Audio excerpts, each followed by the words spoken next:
আসসালামু আলাইকুম ওয়ারাহমাতুল্লাহ। আজকের গল্পটি একজন পবিত্র নারীর জীবনগাথা। যে নারী ছিলেন আরবের সমাজে পরিচ্ছন্নতা, নম্রতা, মর্যাদা ও পবিত্রতার প্রতীক।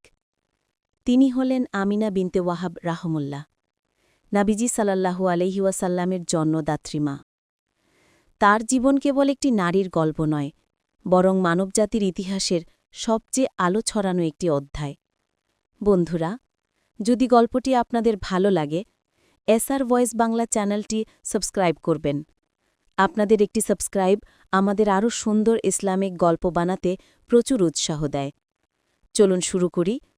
হৃদয় ছোঁয়া, আবেগে ভরা, চোখে পানি আনা সেই পবিত্র জীবন গল্প। আমিনা রাহমুল্লাহ ছিলেন কুরাইশ গোত্রের সবচেয়ে মর্যাদাবান পরিবারের সন্তান। তার বাবা ওহ বিন আব্দে মানাফ, যিনি মদিনা ও মক্কার মধ্যে একজন সম্মানিত নেতা ছিলেন। আরবরা তাকে বলত তাহিরা, অর্থাৎ পবিত্রা, নির্মলা।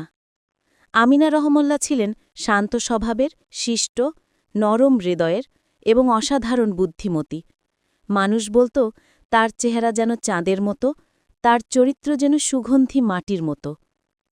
তিনি ছিলেন এতটাই পরিচ্ছন্ন হৃদয়ের যেন আল্লাহ তাকে আগেই প্রস্তুত করে রেখেছিলেন পৃথিবীর সবচেয়ে মহান ব্যক্তির মা হওয়ার জন্য। হাশিম বংশের সবচেয়ে সুন্দর যুবক ছিলেন আবদুল্লাহ রহমুল্লাহ, নবীজি সাল্লাল্লাহু আলাইহি ওয়াসাল্লামের পিতা। যখন আমিনা এবং আবদুল্লার বিয়ে হল, মক্কার মানুষ বলল দুই পবিত্র মানুষের এক পবিত্র সম্পর্ক। তাদের দাম্পত্য জীবন ছিল খুবই শান্ত, একটি স্নিগ্ধ, স্থির ও ধীর গতির ভালোবাসায় ভরা। কিন্তু সুখ যেন কখনো দীর্ঘস্থায়ী হয় না। বিয়ের অল্প কিছুদিন পরই এক কঠিন পরীক্ষা নেমে এলো তাদের জীবনে। ব্যবসার কাজে আবদুল্লাহ রহমুল্লাহ সিরিয়ার পথে বের হলেন। ফেরার পথে তিনি গুরুতর অসুস্থ হয়ে পড়লেন এবং মদিনার নানা বাড়িতে থেকে যান চিকিৎসার জন্য। দিন কেটে যায়, মক্কায় তার কোনো খবর আসে না। অবশেষে একদিন সংবাদ এল আবদুল্লাহ রহমুল্লাহ মারা গেছেন। যখন এই খবর আমিনা রহমুল্লার কাছে পৌঁছল, তিনি তখন গর্ভবতী। তরুণ এই নারী তার স্নেহভরা স্বামীকে হারালেন, আর সামনের দিনগুলোতে একাই মুখোমুখি হবেন একজন মায়ের সব দায়িত্ব। তিনি আল্লাহর দিকে তাকিয়ে বললেন, হে আমার রব, তুমি আমাকে বিধবা করেছ, কিন্তু তুমি আমার গর্ভের সন্তানের জন্য দোয়া কবুল করো, সে যেন তোমার আলো হয়ে আসে। এই দোয়া একদিন অলৌকিকভাবে সত্যি হল। রবিউল আউয়ালের ১২ তারিখ মক্কার আকাশ অদ্ভুত শান্ত, হাওয়া নরম, চাঁদ উজ্জ্বল, আর পরিবেশে অজানা এক প্রশান্তি। আমিনা রহমুল্লাহ পরে বললেন, আমি দেখলাম ডেলিভারির সময় আমার গর্ভ থেকে এক আলো বের হল, যা আলোকিত করে দিল সিরিয়ার দালান পর্যন্ত। ঘর ভরে গেল নূরে। দরজায় দাঁড়িয়ে থাকা নারীরা বিস্ময়ে তাকিয়ে রইল। তারা বলল, আমিনা, তুমি আজ এমন এক সন্তানের জন্ম দিয়েছ যার আলো পৃথিবী বদলে দেবে। সেই রাতে জন্ম নিলেন মোহাম্মদ সাল্লাল্লাহু আলাইহি ওয়াসাল্লাম। আপনারা অনুভব করতে পারবেন, যদি সেই ঘরে থাকতেন তাহলে কেমন নূরের ঢেউ দেখে কেঁপে উঠত মন। নবজাতক মোহাম্মদ সাল্লাল্লাহু আলাইহি ওয়াসাল্লামকে কোলে নিয়ে আমিনা রহমুল্লাহ অনুভব করলেন এক অজানা শান্তি।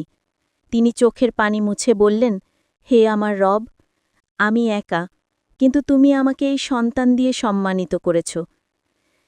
তিনি বুঝলেন এই সন্তান সাধারণ নয়। শিশু মোহাম্মদ সাল্লাল্লাহু আলাইহি ওয়াসাল্লাম তখন মাথা তুলে আকাশের দিকে তাকালেন। ফেরেশতারা আকাশে আলোকধারা বর্ষণ করছিলেন। মায়ের বুক ভরে গেল সুখে ও বিস্ময়ে। শিশু বয়স থেকেই মোহাম্মদ সাল্লাল্লাহু আলাইহি ওয়াসাল্লাম সাধারণ নয়। তিনি কখনো জেদ করতেন না, কখনো চিৎকার করতেন না। খেলাধুলায় শান্ত থাকতেন, চোখে থাকত অপার কোমলতা। আমিনা রহমুল্লাহ কখনো কখনো তাকে ঘুমাতে দেখতেন এবং মোটা অশ্রু গড়িয়ে পড়ত তার চোখ দিয়ে। তিনি বলতেন, এই শিশু আমার চোখের আলো নয়, এটি দুনিয়ার জন্য আলো হয়ে আসবে।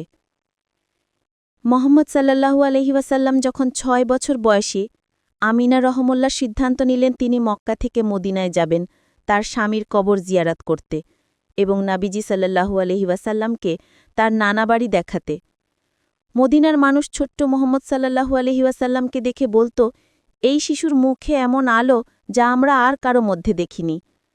নানা বাড়িতে তিনি দৌড়াদৌড়ি করে খেলতেন, মানুষ তাকে দেখলে হাসত, আর শিশুটি তাদের দিকে তাকিয়ে হাসত। আমিনা রহমুল্লার হৃদয় ভরে উঠত আনন্দে। কিন্তু এই আনন্দ দীর্ঘস্থায়ী হল না। মদিনা থেকে ফিরে আসার পথে আবোয়া নামক স্থানে পৌঁছলে আমিনা রহমুল্লাহ হঠাৎ অসুস্থ হয়ে পড়লেন। ধীরে ধীরে তার শরীর ভেঙে পড়তে থাকল। তার পাশে শুধু ছোট শিশু মোহাম্মদ সাল্লাল্লাহু আলাইহি ওয়াসাল্লাম আর দাসী উম্মে আইমান রাহমুল্লাহ। মোহাম্মদ সাল্লাল্লাহু আলাইহি ওয়াসাল্লাম তাড়াহুড়ো করে পানি নিয়ে এলেন, মায়ের মুখে ছিটালেন, নরম হাতে চোখ মুছালেন। মা বললেন, ওহে আমার চাঁদ, তুমি খুব ভালো ছেলে, আল্লাহ তোমাকে দুনিয়ার আলো বানাবেন।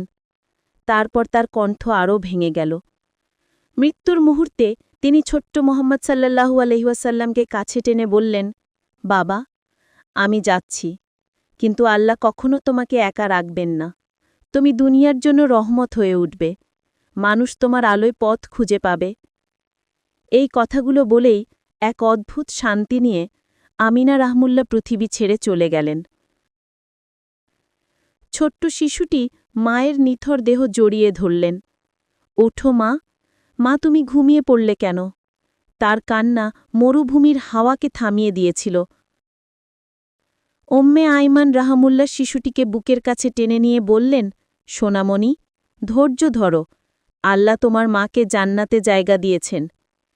এই দৃশ্য এতটাই আবেগী যেন মরুভূমিও কেঁদেছিল সেদিন। আমিনা রহমুল্লার জানাজা হয় আবোয়াতে। ছোট্ট মোহাম্মদ সাল্লাল্লাহু আলাইহি ওয়াসাল্লাম মায়ের কবরের পাশে দাঁড়িয়ে কাঁদছিলেন। এই ছিল সেই স্থান যেখানে বিশ্বনবী সাল্লাল্লাহু আলাইহি ওয়াসাল্লাম প্রথমবার মৃত্যুর স্বাদ অনুভব করেছিলেন। তার চোখের অশ্রু একদিন দুনিয়ার সব শিশুর প্রতি তার কোমল হৃদয়কে গড়ে তুলেছিল। বহু বছর পরে নবুয়তের পর নাবিজি সাল্লাল্লাহু আলাইহি ওয়াসাল্লাম আবুয়া নামক সেই স্থানের কাছে এলেন। তিনি উট থামালেন, নামলেন এবং মায়ের কবরের পাশে বসলেন দীর্ঘক্ষণ। তিনি কাঁদতে লাগলেন। সাহাবীরা জিজ্ঞেস করলেন, ইয়া রাসূলাল্লাহ সাল্লাল্লাহু আলাইহি ওয়াসাল্লাম, আপনি কেন কাঁদছেন? তিনি বললেন, এটি আমার মায়ের কবর, আজ আমার হৃদয় নরম হয়ে গেছে। সাহাবীদের চক্ষু অশ্রুসিক্ত হয়ে উঠল। আমিনা রাহমুল্লাহ অল্প সময় সন্তানকে পেয়েছিলেন, কিন্তু তিনি তার সমস্ত ভালোবাসা, সমস্ত দোয়া, সমস্ত মমতা ঢেলে দিয়েছিলেন তার সন্তান মোহাম্মদ সাল্লাল্লাহু আলাইহি ওয়াসাল্লামের জীবনে।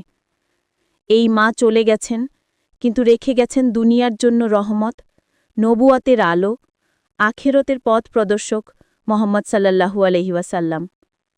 বন্ধুরা, যদি গল্পটি হৃদয়ে লাগে, এসআর ভয়েস বাংলা চ্যানেলটি সাবস্ক্রাইব করবেন। আপনাদের একটি সাবস্ক্রাইব আমাদের নতুন ইসলামিক গল্প প্রকাশে বড় অনুপ্রেরণা দেয়।